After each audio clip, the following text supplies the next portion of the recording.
my name is Christine Zeitler from Prendergast Public Library, and today I'm going to show you how to create a chain necklace, starting with a slip knot. To create a slip knot, you're going to pull a length of yarn off of your ball, with one side being the short end or the tail, and the other side being the long end or your working yarn. To start your slip knot, you're going to make a loop by putting your working yarn over top of your tail so that it is on top, and then you're going to drop your working yarn behind your tail. So now if you pull the tail out, your working yarn is both in front of and behind the tail. Then you're going to take the loop that is the piece of working yarn behind your tail and pull it through the loop.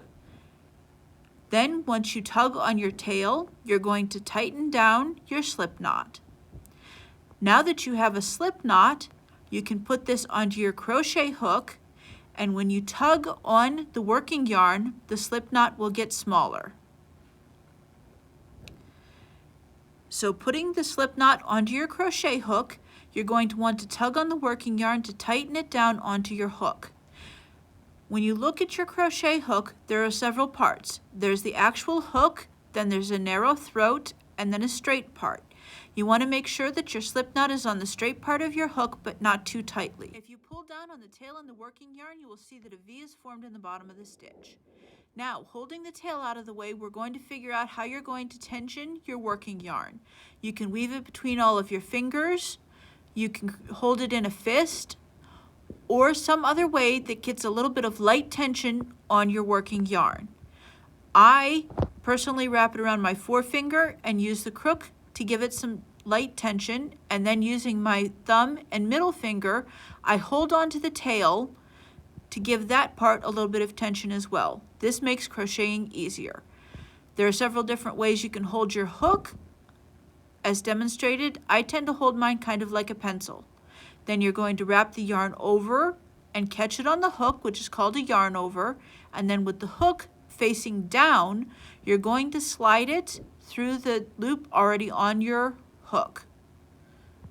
By facing the hook down, you go straight through that V that we were shown earlier.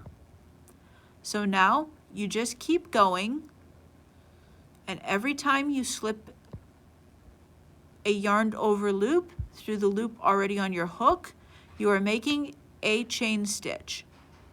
Sometimes things can get a little bit messed up, and all you have to do is take the hook out, straighten things out, and put the loop back onto your hook.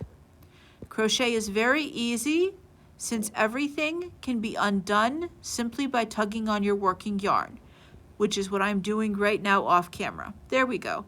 So now we're going to yarn over, pull that loop through the loop already on your hook. So that's a second chain, a third chain, and then a fourth chain. If you're planning on making the granny square, you would stop at 4 chains. You can see each chain is made so that there's a little V on the bottom, and you can count how many stitches you have by how many V's you have. To make the necklace or bracelet, all you're going to do is keep chaining. So keep making more chain stitches until it is as long as you want your project to be.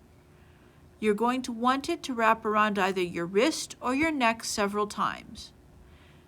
When you're ready, you can continue on with this video.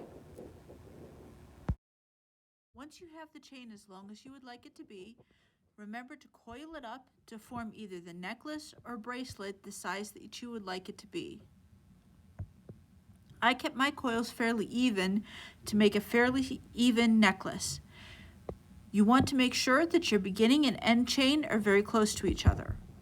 Then, keeping the beginning chain very close to the end chain, you're going to want to wrap the end chain that you had just taken your hook out of around your project 2 or 3 times.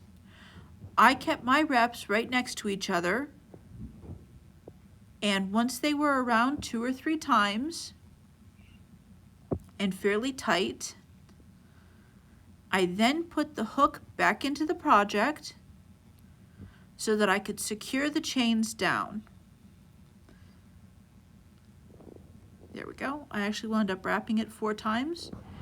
and then you put the hook back in, tugging on the working yarn to tighten things down. You want to leave a little bit of working yarn to work with. And then I put my hook through the bottom of the first wrap, underneath one of the stitches, and then I did a yarn over, and then I pulled that yarn not only through the stitch that I just gone into, but through the one that was already on my hook as well. And what this does is, it's called a slip stitch, and it secures everything. And then I went back through and the stitch wrap around next to it, and I did another slip stitch. And all this does is make sure that everything is fairly secure, steady, and tidy. And then I took one more set of steps to finish it off. I left the tail where it was. There we go. And then I put my hook back through the yarn where I was working, and then I secured the tail by putting my hook through one of the stitches on the tail and then doing a slip stitch there. And after that, holding both the working yarn and the tail, it'll take me a second to get my hands right, I took another stitch and pulled everything up and out. And what that does is forms a tight knot. You can put a dot of glue on that last knot, and you're all finished. I would love to see your projects.